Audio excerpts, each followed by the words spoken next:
morning, everyone. This is Samira Murillo from Brockton Workers Alliance. We want to welcome you, all of you, and especially our candidates for being here. Today we had the opportunity to have the youth-led interview for the school committee candidates. Also, I want to recognize the presence of Ryan and Christian because they are helping us out with the questions. They help us to make the questions. And also they will be the team in all the conversation today. I will just be the interview and making sure that everything is going well. Also, Brockton Workers Alliance is committed to supporting workers in the fight for their rights, including access to fair wage, affordable housing, childcare, and reliable public transportation. Beyond that, we are deeply engaged in issues that impact the well-being of Brockton residents, whether related to the local economy, education, housing, or public health, because it is our community and we all live here. As a 501c3 nonprofit organization, Brockton Workers Alliance does not endorse or support any specific political candidate. Our goal is to ensure that the community is informed, empowered, and actively votes and engaged in shaping a better Brockton for everyone. This question is for Ms. Hodges. How do you plan to involve parents, families, and community organizations in decision-making and school improvement efforts? Yes, I would like to make sure that parents and community voices are heard at a table, like the round table. We need to make sure we get the community, the parents, and everything involved. You know, whether it's throughout forums or family engagement, or strong up a partnership, you know, to improve our school together. Because if our voices are not heard, then the kids, like I say, to improve, making improvement, it's just not gonna happen. I would also, you know, like to, you know, transparent communication, access to meeting times, come out, do meeting times with them, partnership with like trusted community organizations to help bridge the gap between the school. All of those things need to be done in order to make everything be successful. Mm-hmm. Thank you. Someone else? Yeah. Yes, again, communication. We have such a diverse community, and we have parents that speak all types of languages, communication. And we do have households that can't read. How do we get this information to them? You know, we have households that don't have technology. How do we get this information to them? We have to involve parents, and we have to let them make decisions. We have to build transparent, accountable leadership, because that fosters a nurturing environment. We need that trust. We need to build that relationship with the community, because it's an effort. It's a collective effort. It's not just the school committee. It is the city itself, where we don't know. I don't get a newsletter letting me know as a parent what's going on, except, okay, there's a PTA meeting, or they have a bingo night, but that doesn't tell me the whole picture. Yep. That doesn't tell me the decisions that are being made that's gonna affect my child's education. So we need to change this. We need to get students involved, you know. Newsletters are great. We could do it right at Brockton High School. We have writing programs, right? We can get this out. We used to have, you know, student letters, newsletters a while back. I don't know, back in the day. We always used to get them to know what's going on in the schools. And I think that's very important that we have that collaboration. I just want to add that right now, as I walk through my ward in Ward 1, people don't trust us. People don't trust people running for office. They don't trust the politicians that are in place. They don't trust the fact that you can lose $15 million and not know where it went. You can lose millions of dollars and not know what's going on. And then we have a state audit come in, and they're supposed to be transparent now, but yet, look, I mean, maybe Nolan can look at these PDFs and say, hey, I know exactly what's going on. But for the average layperson, they have no clue what is going on. I'll tell you right now, I don't have the time of day to look through those PDFs and say, I know where my tax dollars are going. And I think what we have to do is, we need to make sure that our tax dollars are being spent properly and that we have the right people in place that are good fiduciaries for that. And so what I would say is this, is that when you have a situation where you're trying to build back that trust, we have to be more transparent. We have to go to the schools and have monthly meetings. And that's what I would do in Ward 1. And I would make sure that parents were involved. I'd be involved with going to the PTAs.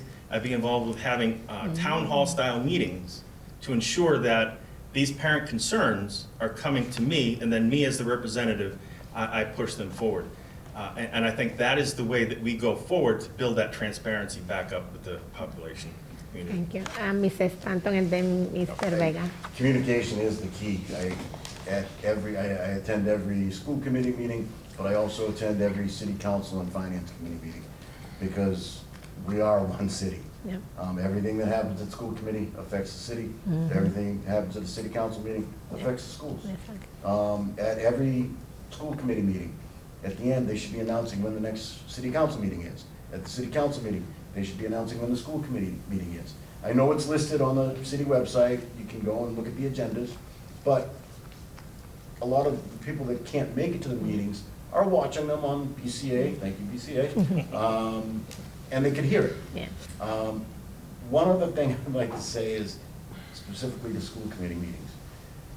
I go to every one, and it's either up at the Little Theater at the high school or at the unknown school.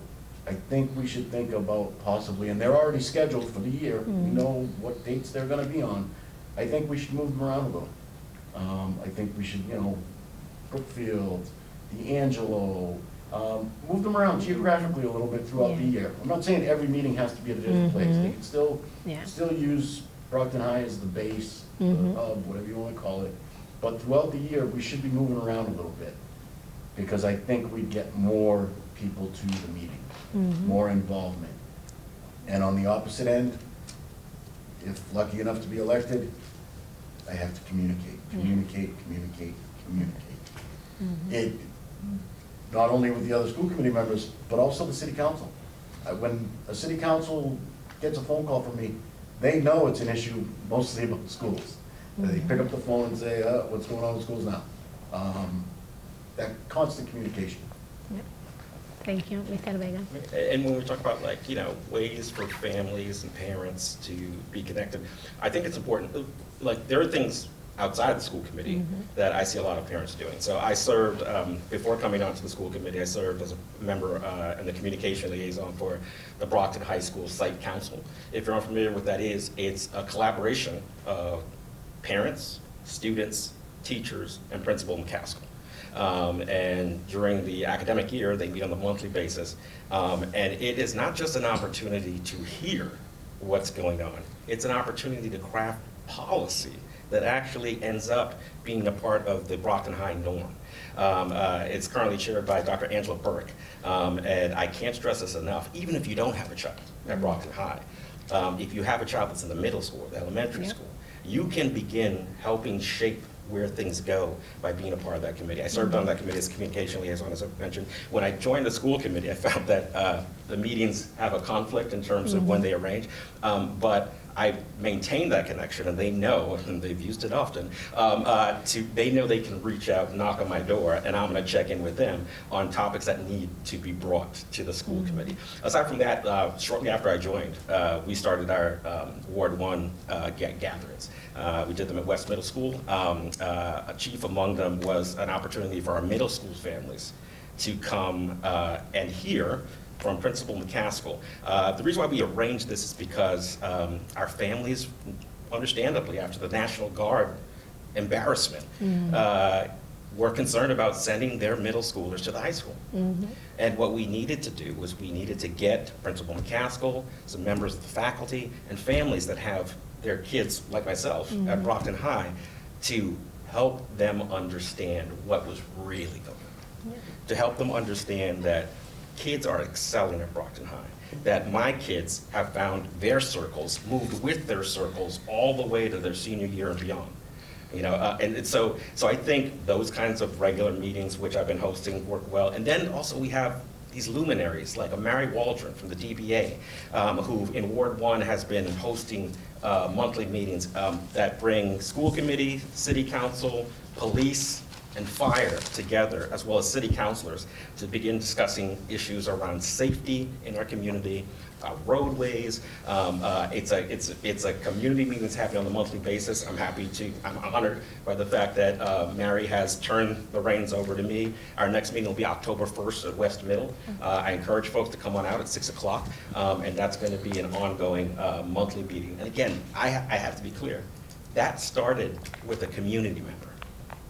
The community member got the ball rolling, turned to me and Tom Minicello, and we were able to take that ball. So I can't claim, I had my own meetings going on, but what Mary's done around safety is incredible. And I think, when we talk about how do we get families involved, school committee's a piece of it. These programs I mentioned are a piece of it, but it's also members of the community that are going to be essential to making it work. Yeah, thank you. Does someone else wants to say something? Okay, thank you. You are not asking me for an advice. Am I going to say something? In the same way you are reaching out the community now, once you get your position, please keep doing that. Listen to the community questions or requirements, because you got there because as the citizen, don't forget about us. Because sometimes that happens. People got the position, they forgot to listen to the parents. And if you want to be successful, listen to the parents and the students. Please, thank you.